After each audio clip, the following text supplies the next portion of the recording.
మన ప్రభు అయిన యేసుక్రీస్తు నామములో మీ అందరికీ నా హృదయపూర్వక వందనాలు. బాగున్నారా? దేవుని ప్రియ సహోదరి సహోదరులారా, ఒక చిన్న ప్రార్థన ద్వారా ముందుగా ఈ కార్యక్రమాన్ని ప్రారంభించుకుందాం. సర్వోన్నతుడ, సజీవుడా, గొప్పదేవ, భూమి ఆకాశము సృష్టించిన మా తండ్రి, నీ వాక్యమే సత్యం. ప్రియ పరిశుద్ధాత్మదేవ, సత్యమైన మీ వాక్యాన్ని మేము బోధించుండగా అది అందరి హృదయాలు ఫలింపు చేయమని, వాక్యం ఎన్ని కూడా అడ్డగిస్తున్న దురాత్మ శక్తులను యేసుక్రీస్తు నామములో బంధిస్తూ పరిశుద్ధాత్మదేవ మీరే సహాయం చేయమని నజరేయుడైన యేసుక్రీస్తు నామములో ప్రార్థిస్తున్నాము తండ్రి, ఆమేన్. మరోసారి మీ అందరికీ నా హృదయపూర్వక వందనాలు. బాగున్నారా? మీకు పక్షి గురించి చెప్పుకుంటూ వస్తున్నాను. పోయిన వారం వానకోవెల గురించి చెప్పాను. అలాగే ఈరోజు ఒక వాక్యం చెప్పుకున్నా. ఆ వాక్యం ఏంటంటే, ఆ పక్షి పేరు మనకందరికీ తెలిసిందే. దాని పేరు కాకి. క్రో అని, అలాగే రెవెన్స్ అని వీటికి పేర్లు. తెలుగులో మనం చిన్నప్పుడు సండే స్కూల్ పాట కాకోలములు అని చెప్పుకుంటాం కదా. కాబట్టి ఈరోజు వీటి గురించి కొన్ని విషయాలు చెప్పుకుందాం. కాకిలాగా కలకాలం జీవించే కంటే అంటారు కొంతమంది కదా. అలాగే కొంతమంది లోకులు పలు కాకులు అంటారు. కాకుల గురించి అంతగా మంచిగా ఎవరు చెప్పరు. ఈ కాకి నల్లగా ఉంటుంది, మనకందరికీ తెలుసు. అయితే దీని నల్ల కాకి, తెల్ల కాకి, జముడి కాకి గురించి ఇంకా చాలా కాకులు ఉన్నాయి.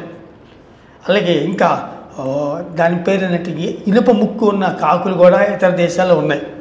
ఆయా దేశాల్లో ఆయా రంగులు బట్టి కాకులు ఉంటాయి. అయితే ఈరోజు ఈ కాకి కొన్ని పద్ధతులు ఏంటంటే, కాకి దొంగ బుద్ధి గలది, కాకి పిల్ల దగ్గర వస్తువులు ఎత్తుకుపోతుంది, కాకి అపవిత్రమైందే దానికి ఏది పడితే తినేస్తుంది. సో కాబట్టి ఈరోజు బైబిల్లో నుంచి కొన్ని విషయాలు చెప్పుకుందాం. ఈరోజు మెసేజ్ ఏంటంటే, నువ్వు ఎలాంటి కాకిగా ఉన్నావు, నీవు ఎలాంటి కాకి ఉన్నావు అంటే కాకిలాగా ఉన్నావు, ఎలాంటి కాకి.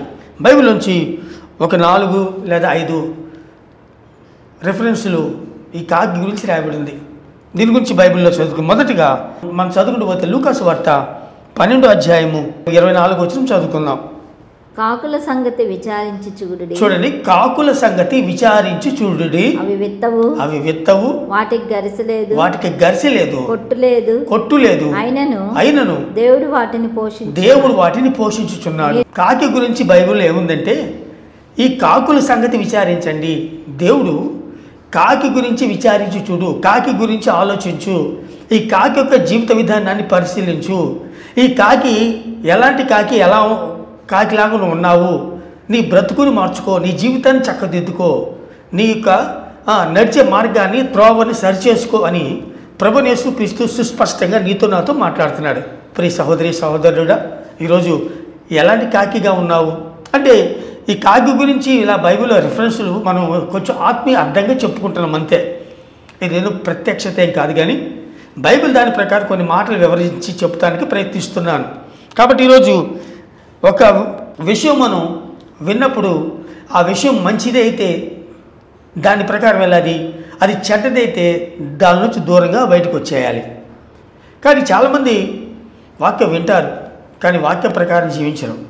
కాబట్టి బైబిల్ నుంచి నువ్వు ఎలాంటి కాకిగా ఉన్నావు, బైబిల్ ఒక మాట ఉంది, చూద్దాం. మొదటిగా లేవికాండము 11వ అధ్యాయము 15వ వచనంలో ప్రతి విధమైన కాకి. చాలండి, ప్రతి విధమైన కాకి. చూసారా, ప్రతి విధమైన కాకి. కాకిని ఆ పై వచనం చదువుతుంది, అపవిత్రమైన పక్షి, అన్క్లీన్ బర్డ్. కాకి అపవిత్రమైన పక్షి అంటే ఇది అపవిత్రం కలిగిన పక్షిగా ఉంది. నువ్వు అపవిత్రంగా ఉన్నావా? ఈ కాకి ఇక్కడ లేఖనం ఏం చెబుతుందంటే, ఇక్కడ లేఖనంలో కాకి దేవుడు చెప్పాడు ఇది అపవిత్రమైనది, ఇది దేవుని దృష్టిలో అపవిత్రమైన పక్షి. అంటే అది ఏది పడితే అది తింటుంది, అది దొంగ బుద్ధి గలది, అది పిల్లల దగ్గర చిన్నప్పుడు ఇప్పటి కాకులు లేవు, కానీ మా చిన్నప్పుడు గొట్టం కానీ ఏదైనా చేతిలో తినేది ఉంటే పొడిచేసి, నన్ను కూడా చాలాసార్లు పొడిచేసి రక్కేసి తీసుకెళ్ళిపోయి పెద్ద గడిచేవాడిని, అమ్మా మమ్మీ మమ్మీ అని, లేకపోతే నాన్న నాన్న అమ్మ అమ్మ కాకి పొడుస్తుందని. నిజమే, ఇది పొడిచే కాకి, దొంగ బుద్ధి గల కాకి. కానీ ఈ కాకి గురించి బైబిల్ చెబుతుంది అపవిత్రమైన కాకి. నువ్వు అపవిత్రంగా ఉన్నావా? చూడండి, మనం చదువుకుంటూ పోతే ఒక మాట, యెషయా గ్రంథము 34వ అధ్యాయము 11వ వచనంలో సియోను గురించి అక్కడ వర్ణిస్తున్నాడు. సియోను, నువ్వు కాకిలాగా ఉన్నావు అంటాడు. నువ్వు అపవిత్రం కలిగి జీవిస్తున్నావు, అపవిత్రంగా జీవిస్తున్నావని సియోను అనగా ప్రభువైన యేసుక్రీస్తు ఇజ్రాయెల్ గురించి చెబుతున్నాడు. ఓ ఇజ్రాయెలారా, మీరు కాకిలాగా జీవిస్తున్నారు, మీరు అపవిత్రత కలిగి జీవిస్తున్నారు అని అంటాడు. అలాగే విలాప వాక్యాల్లో ఒక మాట చదువుదాం చూడండి. విలాప వాక్యాలు 4వ అధ్యాయం 7వ వచనంలో ఏమి రాయబడి ఉందంటే ఆ వాక్యం చూడండి. దాని గనులు హిమము కన్నా శుద్ధమైన వారు. దేనికంట? హిమము కన్నా శుద్ధమైన వారు. వారు పాల కంటే తెల్లని వారు. వారు పాల కంటే తెల్లని వారు. వారి శరీరములు పగడముల కంటే ఎర్రనివి. వారి దేహకాంతి నీలము వంటిది. అట్టివారి ఆకారము బొగ్గు కంటే నలుపాయెను. చూడండి చూసారా? అట్టివారి ఆకారం వెలుగుగా ఉన్నవారు, తెల్లగా ఉన్నవారు, ఎంతో ఉన్నతమైన సౌందర్యం కలిగిన వారంట బొగ్గు కంటే నల్లగయ్యారని విలాప వాక్యాల్లో రాయబడింది. అంటే ఈ కాకి అపవిత్రమైనది. అంటే నువ్వు అపవిత్రుడిగా జీవిస్తున్నావా? ఇజ్రాయేలీలు దేవుని చిత్తాన్ని, దేవుని నిబంధన వదిలిపెట్టి అపవిత్రత కలిగి విగ్రహార్థం చేస్తూ, ఇతర వ్యక్తులతో సాంగత్యం చేస్తూ, దేవుడి చెప్పంది చేస్తూ, దేవుడి కోపం పుట్టేది చేస్తూ, దేవుని బాధపట్టేది, దేవుని దుఃఖపెట్టేవి చేస్తూ, దేవుడి కోపం తెప్పించినట్లుగా నువ్వు కూడా అపవిత్రంగా జీవిస్తే ఈ రక్షణ పొందు, నీ జీవితం మార్చుకో. అవునండి, పాపంలో జీవితం మరణమని అపోస్తలుడు పౌలు చెప్పాడు పరిశుద్ధాత్మ ద్వారా. పాపంలో జీవితం మరణము, కానీ యేసుక్రీస్తు ద్వారా నిత్య జీవము. కాబట్టి మొదటగా ఇది అపవిత్రమైన పక్షిలాగా ఉన్నట్టు నువ్వు కూడా అపవిత్రం కలిగి జీవిస్తున్నావా? మొదటిది, ఇది అపవిత్రమైన పక్షి అని మనం చెప్పుకుందాం. మొదటి చెప్పండి, ఇది అపవిత్రమైన పక్షి అనగా అన్క్లీన్స్ బర్డ్. అన్క్లీన్ అంటే శుద్ధీకరించబడిన పక్షి అనగా పాపంతో నిండిన జీవితానికి సాదృశ్యం. నువ్వు పాపంతో నిండిపోయావా? నువ్వు క్రైస్తవుడివే, ఇజ్రాయేల్ దేవుని పిల్లలే, కానీ దేవుడు అంటున్నాడు యెషయా గ్రంథం 34లో, మీరు కాకిలాగా నల్లగా ఉన్నారు, మీ జీవితం అంతా రోతగా ఉంది, మీ బ్రతుకంతా అపవిత్రత కలిగి ఉంది నా దృష్టిలో అని అంటున్నాడు.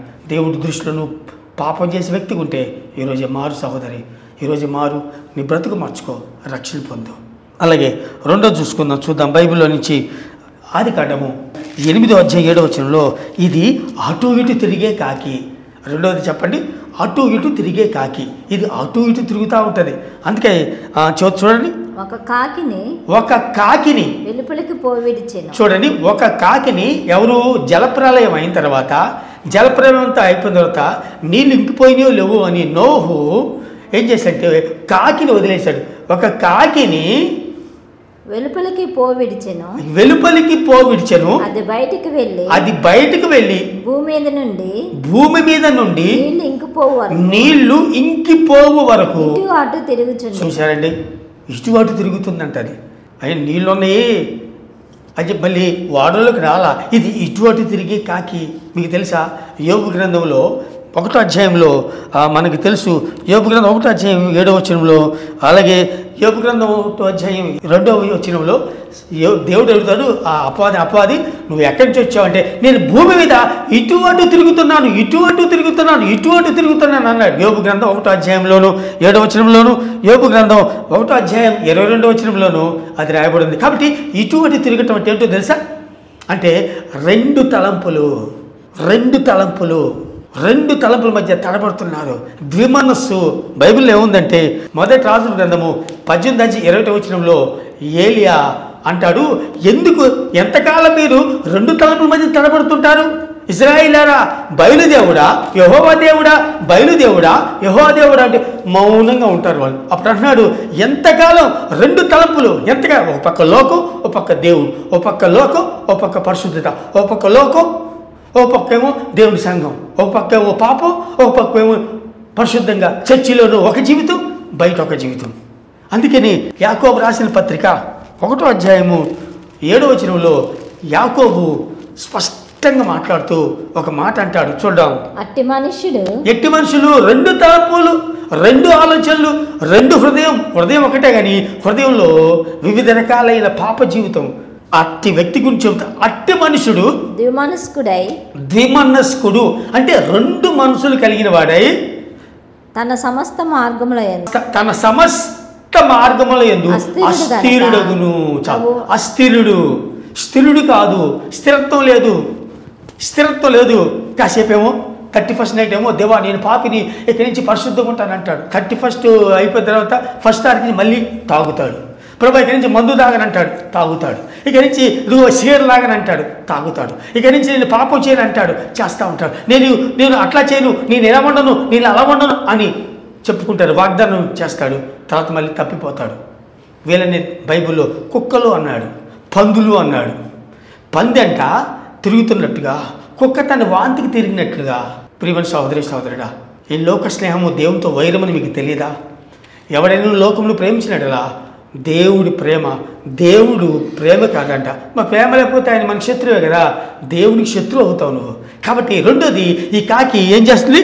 ఇటు అటు తిరుగుతున్నట్లుగా. చాలామంది చాలా సంఘాల్లో చర్చిలో మాత్రం తెల్ల డ్రెస్ చేసుకుంటారు, చర్చిలో మొత్తం భక్తుల్లాగా ఉంటారు. ఓ హల్లెలూయా స్తుతి మహిమ ఎల్లప్పుడూ దేవుణ్ణి స్తుతించేద్దాము అంటాడు.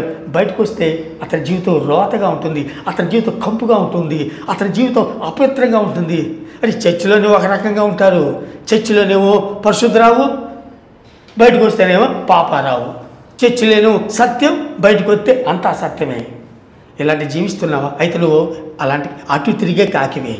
నువ్వు అపవిత్రంగా జీవిస్తే నువ్వు అపవిత్రమైన కాకివే. రెండు, నువ్వు కాసేపు దేవుడు, కాసేపు లోకం, కాసేపు దేవుడు, కాసేపు పాపం, కాసేపు దేవుడు. అది మంచి పద్ధతి కాదు. కాబట్టి ఈరోజు వాక్యం చెబుతుందంటే నీవు రెండు తలంపుల మధ్య ఉండద్దు, స్థిరత్వం. అందుకే యేసుక్రీస్తు ఒక చోట అన్నాడు, ఉంటే సిరికన్నా ఉండు, దేవుడికన్నా దాసుడిగా ఉండు. సిరికిని దేవుడికి దాసుడిగా నువ్వు ఉండలేవు. ప్రియ సహోదరి సహోదరుడా, ఉంటే దేవుళ్ళలోనే ఉండు. అందుకని బైబిల్ ప్రకటనలో నువ్వు నిలువెచ్చగున్నావు, నువ్వు చల్లగానైనా లేవు, నువ్వు వెచ్చగానైనా లేవు, నువ్వు నిలువెచ్చుకున్నావు కాబట్టి నిన్ను నా నోటి నుండి ఉమ్మేస్తానంటున్నాడు. నువ్వు నిలువెచ్చుకున్నావా? ఈరోజే మారు, నీ బ్రతుకు మార్చుకో, నీ పద్ధతులు మార్చుకో, నీ కోరికలు అలవాట్లు మార్చుకో. చూసిరమ్మంటే కాకి అంతే పోయింది. ఆ పీనుగుల దగ్గరికి వెళ్ళి ఆ పీనుగులు పీక్కుంటూ అక్కడ పీనుగులలో మనకు తెలియదు, ఎందుకంటే అదంతా దాటి వచ్చాడు. అప్పుడు ఆ రోజు ఎన్ని లక్షల మంది ఉంటారో, కొన్ని 100 మంది 5 లక్షలు అంటారు, 10 లక్షలు అంటారు. ఆ రోజు నోవు కాలంలో ఎంతమంది ఉన్నారో మనకి తెలియదు, ఇది మిద్దిగా మనకు తెలియదు. కాబట్టి అక్కడ సేవలు ఉన్నాయో తెలియదు. మొత్తానికి ఆ చెట్టు దగ్గర ఈ చెట్టు దగ్గర మరి అప్పుడు మరి అక్కడ ఏమన్నాయో మనకు తెలియదు. మొత్తానికి అది తిరుగుతూనే ఉంది, ఎగురుతూనే ఉంది కానీ మళ్ళీ వాడలోనికి రాలా. వాడ అనేది రక్షణకి సాదృశ్యం, వాడ దేవుని సంఘానికి సాదృశ్యం. దేవుని సంఘంలో ఉన్న ఈ కాకి బయటకు పోయి ఇష్టానుసారంగా జీవిస్తుంది. కాబట్టి గుర్తుపెట్టుకో, అది మంచి పద్ధతి కాదు. కాబట్టి మొదటిది, ఇది అపవిత్రమైన పక్షి. కాకి అపవిత్రమైన పక్షి. నువ్వు అపవిత్రంగా ఉన్నావా? జీవితాన్ని మార్చుకో. రెండు, ఇది అటు ఇటు తిరిగే కాకి. నువ్వు కూడా లోకంలో పడి కొట్టుకుపోతున్నావా? నువ్వు లోకంలో పడి పాపం చేస్తున్నావా? నువ్వు లోకంలో పడి చెడు వైపు తిరుగుతున్నావా? నువ్వు లోకంలో పడి అపవిత్రతగా జీవిస్తున్నావా? నీ బ్రతుకు మార్చుకో, నీ పద్ధతులు మార్చుకో. రెండు, కాబట్టి రెండోది ఏంటి? అటు ఇటు తిరిగే కాకి. అయితే మూడో కాకి చూద్దాం. చూడండి, ఈ కాకి చాలా అద్భుతమైన. యోబు గ్రంథము 38వ అధ్యాయము 41వ వచనం చదువుదాం. తిండి లేక తిరుగులాడుచు కాకి పిల్లలు దేవునికి మొర్రపెట్టినప్పుడు కాకి ఆహారం సిద్ధపరచువాడెవడు? చూసారా, ప్రార్థన నేర్పించే కాకి అంటే మనం చెప్పుకుందాం. అక్కడ బైబిల్లో రెఫరెన్స్ బట్టి మనం చెప్పుకుందాం. ఏమని? కాకి పిల్లలు మొర్రపెడుతున్నాయి అంట. ఏమని? దేవుడా దేవుడా దేవుడా దేవుడా, మా తల్లి కాకి కళ్ళు మూసుకొని చెప్పుండొచ్చు. ఏమని? మా తల్లి కాకి ఆహారానికి పోయిందయ్యా, దయచేసి మా తల్లి కాకి మంచి ఆహారము వెతుకుతుండగా దొరికేటట్లు చెయ్యని కాకి పిల్లలు ప్రార్థన చేస్తున్నాయి అంట. అంటే కాకి పిల్లలు ప్రార్థన చేస్తున్నాయంటే కాకి నేర్పించినట్లే కదండి. నీ పిల్లలకు నువ్వు ఏం నేర్పిస్తున్నావు? పోయినసారి చెప్పుకున్నాం కదా అతల్యా గురించి. నువ్వేం నేర్పిస్తున్నావు మీ పిల్లలకి? అబద్ధం నేర్పిస్తున్నావా? నీ పిల్లలకి బైబిల్ చదువు నేర్పిస్తున్నావా? పొద్దున్న లేచి బైబిల్ చదువుతున్నారు నీ పిల్లలు? పొద్దున్న లేచి ఏం చదువుతున్నారు నీ పిల్లలు? బైబిల్ నేర్పిస్తున్నావా? ప్రార్థన నేర్పిస్తున్నావా? ప్రార్థన నేర్పించింది సమూయేలుకి ఆమె హన్నా.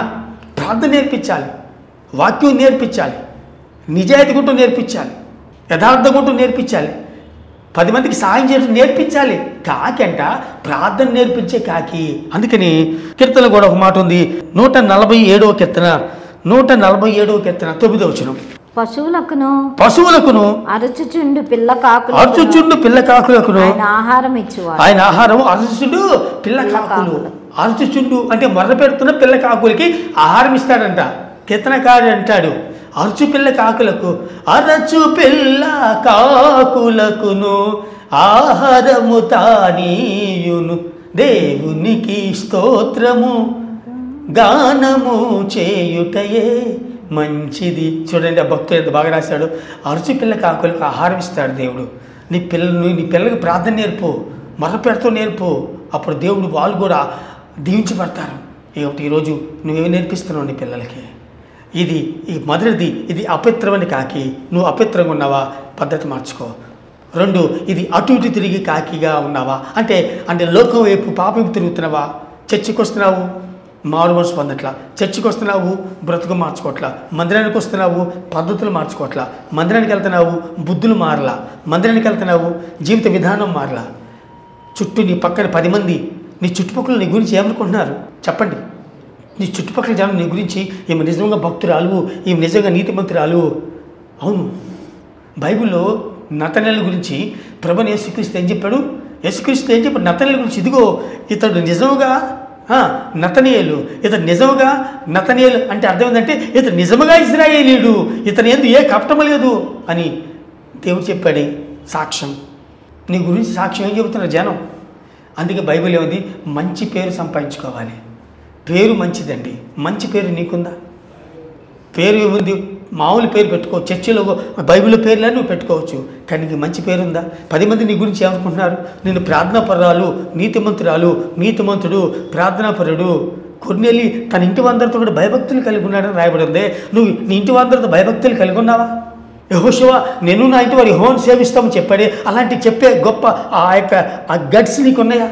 జనాన్ని చూసి జనం నీ గురించి చెబుతారు, ఇతడు యెహోషువ లాంటి వాడు, ఇతడు కాలేబు లాంటి వాడు, ఇతడు కొర్నేలు లాంటి వాడు, ఇతడు యెహోషువ వంటి వాడు, ఇతడు దానియేలు వంటి వాడు, ఇతడు యేసేపు వంటి వాడు అని నీ గురించి చెప్పుకుంటున్నారా?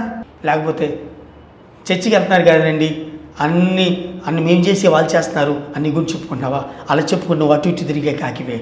మార్చుకో, జీవిత విధానం మార్చుకో సహోదరుడా, సహోదరి, నీ బ్రతుకు మార్చుకో. కాబట్టి ఇది మొదటి కాకి, అపవిత్రమైన కాకి. అనగా అపవిత్రంగా జీవిస్తే ఇప్పుడే నేను పరిశుద్ధపరచుకో, యేసుక్రీస్తు రక్తంతో కడుక్కో, శుద్ధి చేసుకో, మారు మనసు పొందు. 2, లోకంలో చర్చికి వస్తూ వాక్యం వింటూ అటు ఇటు తిరుగుతున్నావా? అపవిత్రంగా జీవిస్తున్నావా? లోకంలో పడి కొట్టుకుపోతున్నావా? లోక స్నేహం కలిగి, లోకస్తులతో అలవాట్లు కలిగి, తాగుతూ ఇష్టానుసారంగా తింటూ, అపవిత్రం తాగుతూ, తాగుబోతుల విందులతో సరదాగా జీవిస్తూ నీ బ్రతుకుని నాశనం చేసుకుంటున్నావా? అయితే నువ్వు అటు ఇటు తిరిగే కాకివే. నీ పద్ధతి మార్చుకో, స్థిరంగా ఉండు. అందుకన్నాడు, ఎన్నాళ్ళు మట్టుకు 2 తలపుల మధ్య మీద తడబడతారు, ఎందుకు ద్విమనసుడిగా ఉంటావు? ఏక మనసు, ఏకాత్మ, ఏకతాత్పర్యం కలిగి ఉండాలి. కాబట్టి అలాంటి కాకిగా నువ్వు ఉండాలని కోరుకున్నాను. 3వది ప్రార్థించే కాకి, ప్రార్థన నేర్పే కాకి. ప్రియ సహోదరుడా, సహోదరి, నువ్వు మోకరిస్తే నీ కొడుకు మోకరిస్తాడు, నీ కూతురు మోకరిస్తుంది. మాకు నీ ఒక్క మాట మాత్రం ఖచ్చితంగా చెబుతాను. మా ఆత్మీయ తండ్రి అబ్రహాం సదారి పాస్టర్ గారు మంచి ప్రార్థనాపరుడు, ఫుల్ గాస్పెల్ మినిస్ట్రీస్ ఫౌండర్ అయిన అబ్రహాం సదారి పాస్టర్ గారు నా ఆత్మీయ తండ్రి. నేను ఎప్పుడు చెప్పుకుంటా ఆ విషయంలో గొప్పగా. ఆయన నాకు ఆత్మీయ తండ్రి అబ్రహాం సదారి పాస్టర్ గారు. ఆయన ఒకసారి ఒక మాట చెప్పాడు. ఒక రోజు ఆయన గదిలో కూర్చొని ఏడుస్తూ ఉంటే, ప్రార్థనలో కూర్చొని ఏడుస్తూ ఉంటే వాళ్ళ చిన్న కొడుకు డేవిడ్ ఏడుస్తున్నాడంట. అప్పుడు పాస్టర్ గారు అడిగారంట, ఎందుకయ్యా నువ్వు ఏడుస్తున్నావు అంటే, నువ్వు ఏడుస్తున్నావు కాబట్టి నేను ఏడుస్తున్నాను అన్నాడంట. మా పాస్టర్ గారు నా ఆత్మీయ తండ్రి చెప్పాడన్నమాట. ఇప్పటికది నాకు గుర్తే. ప్రార్థనలు ఏడుస్తుంటే చిన్న కొడుకు కూడా వచ్చి వాళ్ళ నాన్న ఏడవటం చూసి ఆయన ఆత్మల భారం కలిగి మొత్తానికి కన్నీరు కారుస్తుంటే కొడుకు కూడా చూసి ఎందుకు ఏడుస్తున్నాడో తెలియదు, అయ్యో మా నాన్న ఏడుస్తున్నాడని ఆ అబ్బాయి కూడా ఏడుస్తున్నాడంట. చూసారా? నువ్వు ఏడిస్తే నీ పిల్లలు ఏడుస్తారు కదా, నువ్వు ప్రార్థిస్తే నీ పిల్లలు ప్రార్థన చేస్తారు, నువ్వు బైబిల్ చదివితే నీ పిల్లలు బైబిల్ చదువుతారు, నువ్వు ప్రార్థన చేసి స్తుతిస్తే నీ పిల్లలు, మీ ఇంట్లో స్తుతి కూటం ఉందా, మీ ఇంట్లో ప్రార్థన కూటం ఉందా, మీ ఇంట్లో కుటుంబ ప్రార్థన ఉందా? అలా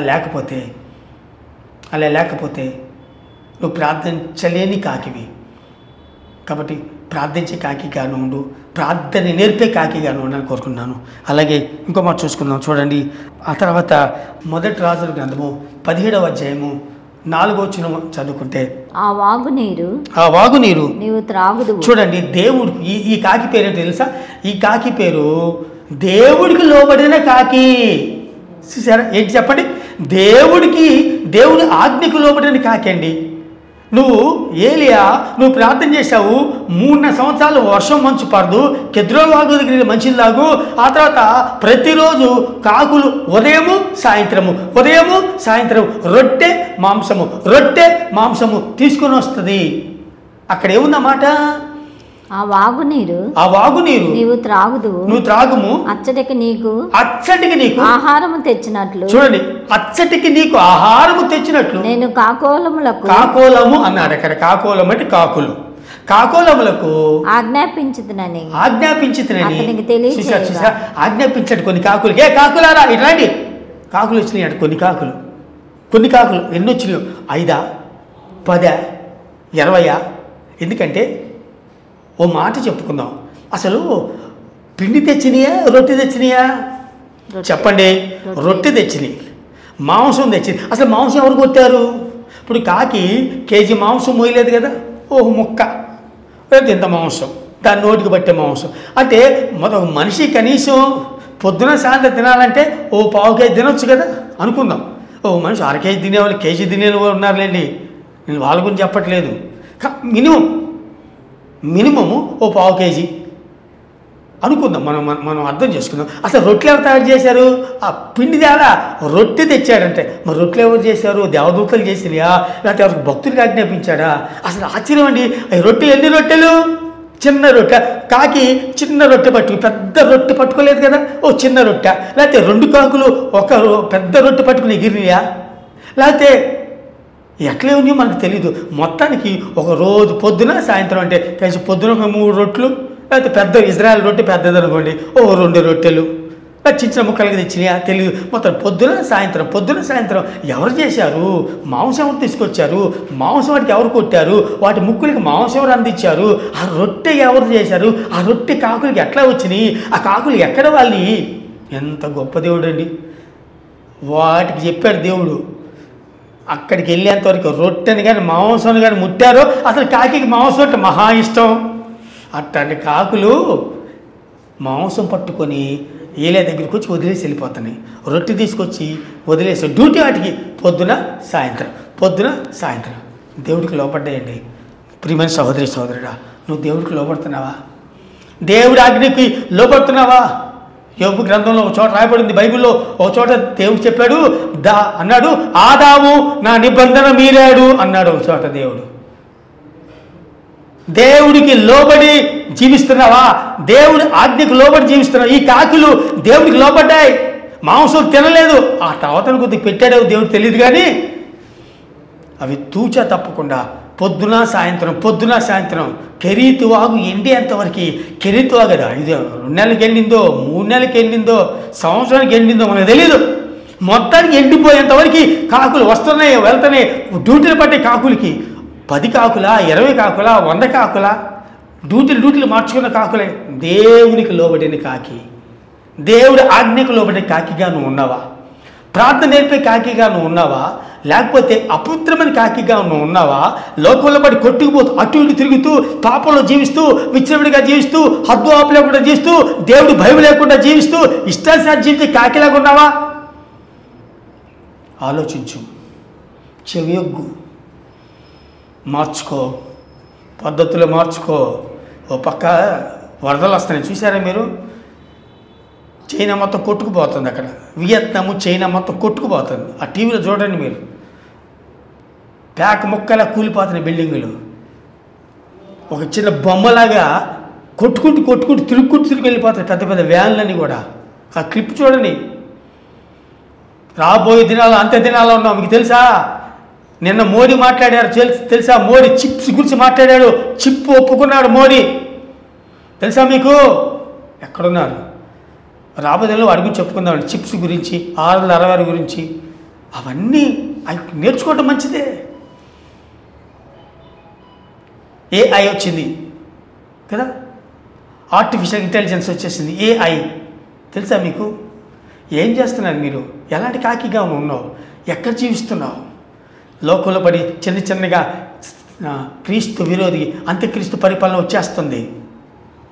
ఏమనుకుంటున్నావు నువ్వు? ఇంకా తినుచు త్రాగుచు పెళ్లి చేసుకుని ఇల్లు కట్టుకుంటూ పెద్దలు కట్టా, ఇంకా పెద్దలు కట్టాలి, ఆ పై ఇంకో ఇల్లు వేయాలి, ఆ పక్క స్థలం కొనాలి, ఈ పక్క స్థలం కొనాలి, మాకు పెళ్లి చేసుకోవాలి, బాగు డబ్బు దాచిపెట్టాలి, పిచ్చోడాన్ని వదిలిపెట్టిపోవాలి. ఒకరోజు నువ్వు ఎంత సంపాదించినా వదిలిపెట్టిపోవాలి.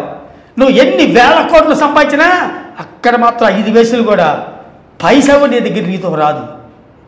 నీ జీవితం బట్టే నీ క్రియలు వస్తాయి అక్కడికి. మార్చుకో, పద్ధతులు మార్చుకో. కాబట్టి ఈరోజు ప్రభువు యేసుక్రీస్తు అన్నాడు లూకా సువార్తలో, కాకుల సంగతి విచారించండి అన్నాడు. కాబట్టి ఒకసారి ఆలోచించు, కాకుల సంగతి విచారించి ఆలోచించి బుద్ధి మార్చుకో, పద్ధతులు మార్చుకో. అప్పుతని కాకిలాగా ఉండద్దు, అటు ఇటు తిరిగి కాకిలాగా ఉండద్దు. కానీ ప్రార్థన చేసే కాకిగా, ప్రార్థన పిల్లలు నేర్పించే కాకిగా, తర్వాత దేవుడికి లోపలి కాకిగా నువ్వు జీవించు. తప్పక దేవుడిని దీవిస్తాడు, ఆస్వాదిస్తాడు. చిన్న ప్రార్థన చేసుకుందాం. ప్రభా మీకు వందనాలు, స్తుతులు, స్తోత్రాలు. మీ వాక్యమే సత్యం. మేము కూడా ప్రభా నీ చిత్తానికి లోబడి విధేయత కలిగి జీవించడం సహాయం చేయండి అయ్యా. 2 తలపుల మధ్య తిరిగి వర్ష వ్యక్తిలాగా ద్విమనుషులాగా మేము ఉండక, అపవిత్రమైన జీవితం జీవించక అయ్యా, ప్రార్థన చేసేవారిగా, ప్రార్థన పిల్లలు నేర్పేవారిగా, అలాగే నీ ఆజ్ఞ లోబడేవారిగా ఉండలాగిన మాకు సహాయం చేయమని, వాక్యం ఉన్న బిడ్డలను దీవించి ఆస్వాదించి వర్ధలు చేయమని, ఇంకా రక్షణ పడుకు సహాయం చేయమని కోరుకుంటూ నజరేయుడైన యేసుక్రీస్తు నామములో ప్రార్థిస్తూ వేడుకొంచున్నాము తండ్రి. ఆమేన్. తండ్రి అయిన దేవుని ప్రేమ, కుమారుడైన యేసుక్రీస్తు కృప, పరిశుద్ధాత్మ దేవుడు మీకు తోడేయండి. దీవిని ఆశీర్వాద మేలు కృప సమృద్ధిగా మనందరికీ తోడేయండి, వర్ధలు చేయనుగాక. ఆమేన్, ఆమేన్, ఆమేన్. మంచిది. అందరికీ వందనాలు. గుర్తుపెట్టుకోండి, ఈ పరిచర్య కోసం మీరు ప్రార్థన చేయండి. మరి ఈ యొక్క వాక్యం వింటున్న మీరు, నేను చెప్పేది ఒకటే చివరిగా, మరి వరదలు ఇబ్బందులు సింగనగర్ ప్రాంతాలన్నింటిలో మరి వాళ్ళ కోసం ప్రార్థన చేయండి. మీకు ఒక ఆర్థికంగా బాగుంటే సహాయం చేయండి. మేము కూడా త్వరలో వెళ్ళి కొంతమందికైనా సహాయం చేయాలని ప్రార్థన చేస్తున్నాము. ఆ ప్రార్థన చేయండి. ఒకవేళ కనుక మీరు కనుక మాకేదైనా సహాయం చేయదలుచుకుంటే వాళ్ళ కోసం మేము నీతిగానే న్యాయంగానే చెబుతున్నాం. అంతే. మరి నా ఫోన్ నెంబర్లోనే గూగుల్ పే ఉంది, జీపే ఉంది, దాన్ని పంపిస్తే ఏమైనా వారికి చేయగలం. మేము త్వరలో వెళ్ళి అక్కడ చేయాలని కోరుకుంటాం. మా కోసం ప్రార్థన చేయండి. అందరికీ వందనాలు. God bless. నా కోసం పరిచయం కోసం ప్రార్థన చేయండి. God bless you all. మీరు ఎవరైనా ఇంకా యూట్యూబ్లో నా యొక్క చూడాలనుకుంటే ఈ యొక్క మరి కీర్తన టీవీ, పాస్టర్ శామ్యూల్ కీర్తన టీవీ గుంటూరు అని కొడితే నా మెసేజ్లన్నీ వస్తాయి, వినండి. అలాగే ఫేస్బుక్లో కూడా జీసస్ లైట్ కల్వరీ మినిస్ట్రీస్ అని కొడితే ఫేస్బుక్లో నా మెసేజ్లు వస్తున్నాయి, చూడండి. అందరికీ వందనాలు. మీ ప్రార్థన అవసరంగా ఉంటే ఫోన్ చేయండి, లేకపోతే అక్కడ డిస్ట్రిక్ట్లో పంపిస్తే నేను మీకోసం ప్రార్థిస్తాను. God bless you all. అందరికీ వందనాలు.